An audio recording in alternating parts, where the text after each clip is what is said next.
dit oui, c'est possible, hein, largement. C'est dans les jambes des Parisiens là, l'exploit. Mais bien évidemment, mais surtout qu'est-ce que ça donne envie là quand t'entends, tu vois, ce remix de ce qui s'est passé en 93, tu vois, tu sens tout ce qui chauffe, tout ce qui se passe autour. Sincèrement, je donnerais, alors même si j'ai pas beaucoup, mais je donnerais tout ce que j'ai pour jouer ce genre de match. C'est juste fabuleux. T'es aux portes de l'exploit, t'es aux portes d'un moment historique.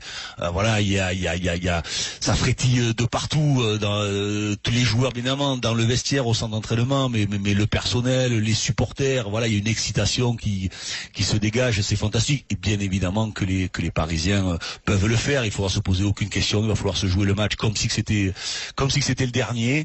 Et ils ont les arguments.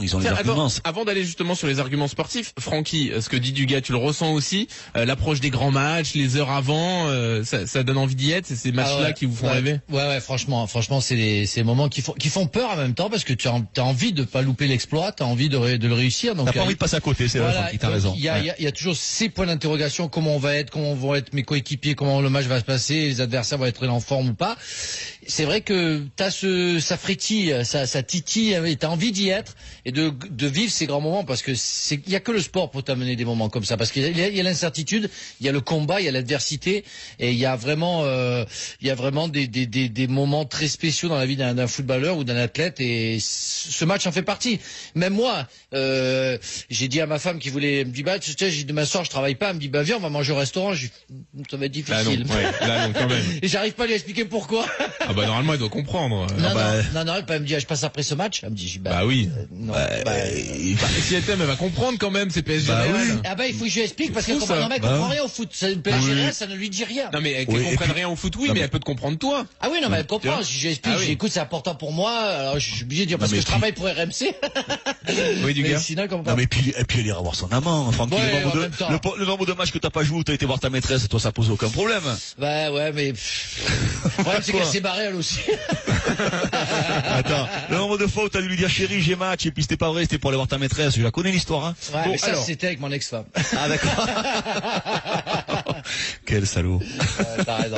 N'y croyez pas, hein, c'est de la... Bien sûr. Bien évidemment. Revenons à la mobilisation générale là. Donc en gros, le club fait tout pour que les supporters soient chauds bouillants demain. Les joueurs ont mis des messages très vite sur les réseaux sociaux justement pour aller chercher cette mobilisation générale. Les dirigeants ont pas hésité, Antero Henrique en tête, à mettre la pression sur l'arbitre. On a l'impression que toutes les composantes du club sont mobilisées et que de ce point de vue-là, il y aura pas de regret au moins du gars. C'est obligatoire. Souviens-toi, moi Jean-Louis, chaque fois qu'on analyse, on se met dans l'idée, est-ce qu'une équipe peut passer? Qu'est-ce qu'on dit? On parle pas du talent de l'équipe. On parle de l'expérience du club. Qu'est-ce que c'est que l'expérience d'un club, de l'histoire d'un club? C'est tout ça. C'est toutes les composantes du club qui font qu'une équipe arrive avec la force de tout son groupe, de tout le staff, de tous les employés derrière eux. C'est ça qui fait tous ces supporters également. Quand il y a des millions de supporters à travers le monde, t'as cette force un petit peu qui te porte. C'est essentiel. Quand on dit que ce club du Paris Saint-Germain, au-delà d'être une bonne équipe, doit devenir un club qui compte, doit devenir un club fort, c'est ça, c'est la mobilisation générale, mais avec tout le monde, avec ses supporters, avec le quotidien. Regarde par exemple, quand t'as les Jeux Olympiques, quand une ville est désignée, parce que tout le pays est derrière les Jeux Olympiques. C'est pas seulement les athlètes, c'est tout un pays, un président, des dirigeants, des partenaires, des sponsors qui sont derrière leur pays pour cette candidature. Et c'est ça qui fait que souvent on arrive à l'obtenir. Et même Christophe, je pourrais rajouter, nous ce qu'on a vécu en 98, je pense qu'on ne serait pas arrivé à cette exploit si on n'avait pas senti les Français derrière nous. On n'était pas des favoris au début, ça s'est monté crescendo et on a senti qu'on avait tout ce pays derrière nous et là on le sent. Alors là, que les LPU qui sont venus, je crois, au camp des loges, c'est ça, c'est le CUP, pardon, qui sont venus au camp des loges. Je trouve que c'est génial parce que ça montre, on est derrière vous les gars, on est avec vous à fond et les joueurs ils vont à la guerre. Alors, juste un truc quand même, on n'y est pas encore sur la mobilisation générale de toute la France. On a commandé un sondage RMC Harris Interactive et il se trouve que 35% des Français veulent que le PSG se qualifie. En gros, il y a un tiers qui veut que le PSG se qualifie, un tiers de sans opinion et un tiers ne se qualifie pas, en grosso modo. Mais quand on va chez les fans de foot, ils sont 60% à espérer la qualification. Mais 60%, c'est pas énorme quand même, hein. C'est à 60%. C'est pas la France entière qui est derrière, tu vois. Non, mais quand on dit la France entière, tu vas pas aller jusque là. On sait très bien que voilà, qu'à Marseille, il y en aura forcément beaucoup moins, oui. ou ailleurs, il y a forcément non, mais t'as 60%. Si ça veut dire que t'as 80% de Parisiens ou 90% de Parisiens qui sont derrière leur équipe, c'est déjà astronomique. Quand le Real Madrid, tout le club derrière eux, il y a pas les gens du Barça ou d'autres. C'est normal aussi quand on parle de la France entière, on parle surtout voilà de la ville élargie, du Grand Paris et puis de toute la région. Et puis ça reste le club de la capitale, et la capitale, on sait très bien que c'est pas forcément aimé. Quand Saint-Étienne a été suivi, ou même Bastia a été suivi dans les années 60, fin des années 70, c'est parce que c'est plus rural, c'est plus régional, on va dire. Et puis autre élément de ce sondage, là on parlait du souhait, donc, et sur le pronostic, bah là ils sont peu d'amateurs de foot à voir quand même une qualification. 56% voient la qualif du Real et 36% voient le PSG.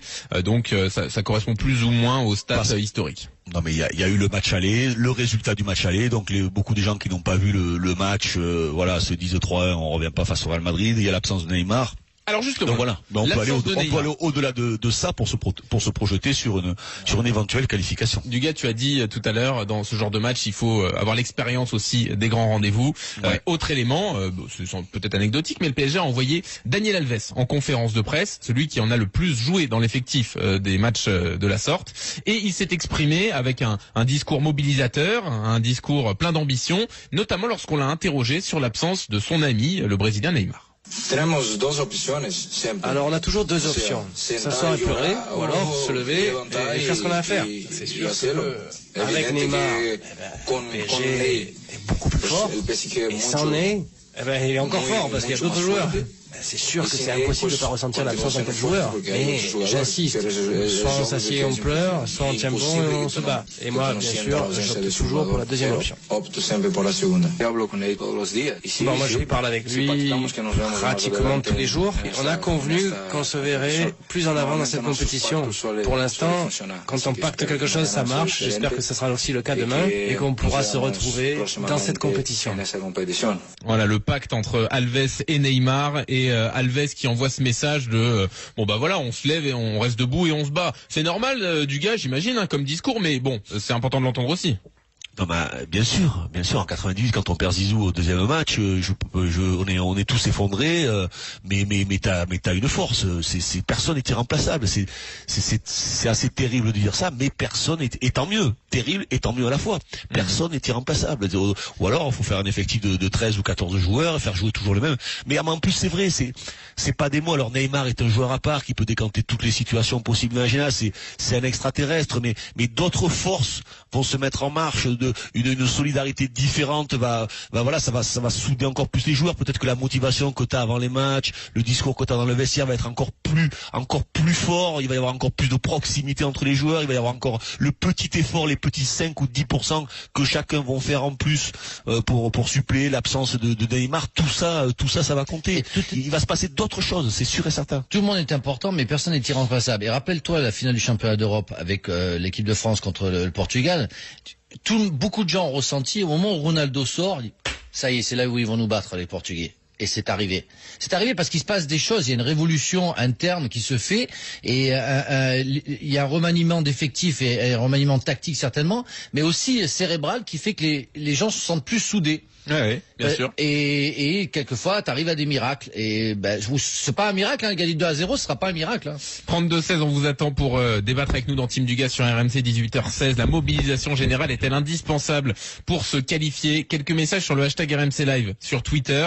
Yemou nous dit tout est aligné pour un exploit du PSG. Peut-être que le match aller, la blessure de Neymar vont avoir réveillé le groupe. On le saura demain. Et puis autre message de Valentin qui nous dit détestons le PSG en championnat, mais tous derrière eux pour cette qualification demain soir. Les supporters de... Je sais pas. À mon avis, supporters d'une autre équipe. Si. Pas de Marseille, à mon avis. Les Marseillais vont pas être derrière les Parisiens demain, a priori. Hein. Non, mais moi j'aime Marseille. J'ai été capitaine de l'OM. Je suis désolé. C'est pas pour ça que ici, même si tu réfléchis en simplement en points UEFA, c'est important. C'est important aussi que le PSG gagne parce que ça peut aider à un moment donné Marseille s'ils finissent 3e ou 4e l'année prochaine, j'en sais rien, mais donc il y a y gagner quoi. Marseille a gagné en 93 la Coupe d'Europe et nous sommes français. Moi je sais mais la vie c'est une émotion et puis la vie c'est une émotion. On est tous en recherche d'émotions, de moments forts. Voilà, quand t'es sportif, quand t'aimes le sport, après il y a d'autres personnes dans d'autres activités ou d'autres passions, mais tu t'es obligé de vivre ces moments-là. Moi il y a des sports que je comprends mal ou pas bien quand c'est les Jeux Olympiques et quand j'entends cette Marseillaise ou quand je vois un sportif qui a gagné, qui a passé la ligne, qui a les larmes aux yeux, qui voilà, ça me parle, ça me passe partout. Bloc devant le biathlon, hein. Forcément, c'est ou alors c'est que tu vis sans émotion, c'est que t'es déjà mort et empaillé, c'est pas possible. Il y a un moment tu t'es obligé de les vivre ces émotions-là. Ou alors c'est que t'es un glaçon et que t'es célibataire et que tu trouveras jamais une meuf. Le mec qui vit pas. Non mais faut qu'il arrête. Faut qu'il arrête de suite. C'est pas possible. Très bien. On attend évidemment les compos, hein, ou du moins la tendance de la compo du PSG. Nos envoyés spéciaux sont sur le coup et on pourra vous en dire plus dans les minutes qui viennent. L'incertitude, c'est notamment Mota, hein, devant la défense. Toi, Dugas, c'est ta préférence, hein. Elle va plutôt à Mota qu'à la Zanadiara. Oui. Je trouve. Alors je sais pas, je pense que le Paris Saint-Germain aura une bonne partie la possession du ballon et je pense que dans l'utilisation, voilà, ils ont besoin de marquer de buts, donc ils ont besoin de bien utiliser. Alors tu vas me dire, il faut pas qu'ils en prennent aussi, c'est assez paradoxal tout ça, mais je pense que malgré tout dans cette utilisation du ballon, j'aime l'harmonie qu'il y a avec Verratti et Rabiot et oui, moi je préfère Thiago Motta, ouais. Non, moi non. Alors je conteste pas ce qui se passe entre Thiago Motta et Verratti. Je trouve que c'est vrai que sans le ballon, il vaut mieux Diarra, et avec le ballon, je préfère Thiago Motta. Donc tu vois tout le paradoxe. Oui, je suis complètement d'accord avec toi. C'est tout le paradoxe. Après, moi je pense que la capacité qu'a Diarra à dynamiser une équipe qui vient de perdre un ballon pour le récupérer très très vite est très importante. Alors que Motta, c'est pratiquement inexistant. C'est son jeu avec ballon qui est très intéressant, comme tu le disais. Et moi, je le sens plus sur un match où il faut un peu aller à la guerre, où il va falloir bouger les Madrilènes. Je préfère un guerrier qu'un talent, quoi. Alors, raison. On a quelques messages pour nous dire, comme face de face, qui nous dit je vois mal le Real, le Bayern ou City faire toute cette publicité rien que pour un 8e de finale. Faluf aussi nous envoie ce message-là. Bon, on rappelle quand même qu'à l'aller, le Real avait fait un appel à la mobilisation générale pour accompagner le bus jusqu'au stade. Hein. Il y avait des milliers de supporters du Real, même pour un 8e de finale. Et attends, juste Francky, je voudrais qu'on donne la parole à Jérôme au 32-16, puisque justement il veut envoyer un message dans ce sens. Salut Jérôme. Salut à tous. Salut Jérôme. Salut Jérôme. Salut à tous. Tu veux relativiser un peu les choses, c'est ça? Je pense que en fait on part sur des exemples du monde, etc. Vas-y, reprends le début de ta phrase, Jérôme, parce que ça a coupé un peu. Ouais, on est en train un peu d'en faire un peu beaucoup, j'ai l'impression. On est au 8e de finale. Même s'il passe, chose que je pense peu probable de mon côté, le chemin va être encore super long. Il faut penser que Paris est taillé à la base pour remporter cette Champions League et on commence déjà de flipper ou en tout cas de monter un peu les choses en épingle dès les 8e. Après, tous les Jérôme, on s'en fiche de ça, du moment, c'est le bon moment. Laisse parler tes émotions, c'est que du football, ça pourrait être une finale de Champions League. On s'en fiche que vous preniez comme exemple 98, vous preniez que des finales. Là, on est en 8e. Non, mais moi je vais te parler du premier match de France-Afrique du Sud. Mais non, mais France-Afrique du Sud, on est tous flippés dans le vestiaire, on a tous peur de mal faire, il y a 60 000 personnes au Stade de France, il y a la France entière qui va te regarder. C'est que c'est pas vrai. C'est que le premier match. Oui, à Marseille, c'est que le premier match. Et pourtant, je peux vous garantir qu'on est Mais non, mais c'est pas vrai. Mais heureusement qu'on a encore des émotions et qu'on se dit pas, on joue que les demi-finales ou que des finales. Jérôme, excuse-moi, Jérôme, t'es supporter du PSG? Non, moi je suis supporter à la base de, ça va peut-être faire plaisir à du gars, mais je suis supporter à la base de Bordeaux. Bon, ça s'éteint un petit peu la flamme en moi, mais depuis la team du gars, Lisa, etc.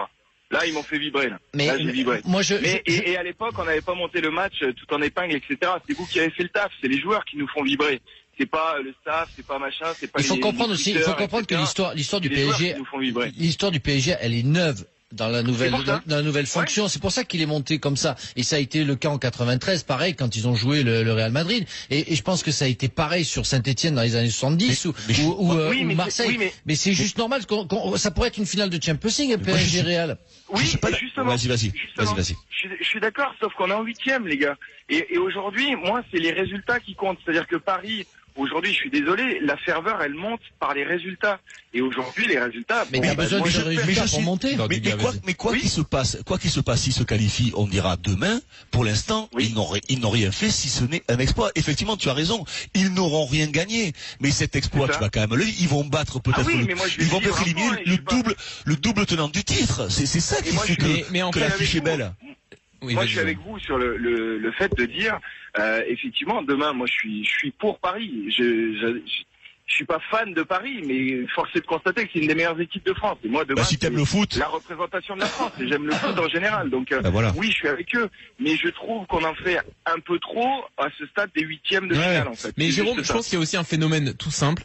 Désormais, il y a tellement de matchs tout le temps que quand il y a un match exceptionnel, match retour de Coupe d'Europe, forcément, on en fait beaucoup pour différencier les choses, tu vois. Et les supporters du PSG, par exemple, ils vont être à bloc demain plus que jamais parce que toute la saison, ils boxent pas dans la même catégorie que leurs adversaires en Ligue 1. Donc là, t'as le match pour t'étalonner, le match de ta saison, donc forcément, t'es à bloc. Oui, mais Jean-Louis, je te fais juste le constat. Demain, ils passent, pas de problème, ce que disait Dugas. On dira, ils ont fait un exploit. En tout cas, ils ont fait un bon match et ils ont emporté. Mais ce sera stop. Et demain, s'ils perdent, par contre, on dira, bah voilà, la loose, quoi. C'est-à-dire que ça s'arrête là et puis basta. Ou alors demain, ils passent. C'est peut-être pour ça qu'on en fait autant. C'est pour ça peut-être. Ils sont dégagés en quart. C'est aussi la loose pour moi cette année.